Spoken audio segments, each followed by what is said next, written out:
Hey guys, welcome to my vlog. For today's video, yan, nandito po tayo guys sa papuntang Lihim na Bates. Yan po yung galing sa baba sa highway ng Marilaki. Yan guys, ito po yung papunta dito sa Lihim na Bates guys. Yan, parada po yung ating motor dun guys. Yan, kasi may nagpapahintay po sa atin guys na bibili po ng isda. Problema guys, wala tayong bariya kaya nagpapapalit muna po yung bibili ng isda, kaya naghihintay po tayo dito guys. Yan, nandito po tayo sa kuwan, hihintay po natin si ate. Yan guys, dito po tayo naglalako ng isda sa papuntang Lihim na Bates from Baras Rizal po.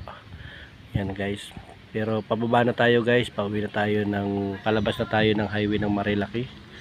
Pag nilabas po natin ng highway ng Marilaki, punta po tayo ng Mayagay, Cuyambay mamaya siguro mga alas 3 ng hapon. Kaya shout out na lang po sa nakapanood ng maikli nating video live sa oras po na ito. Pa-share naman po sa iba.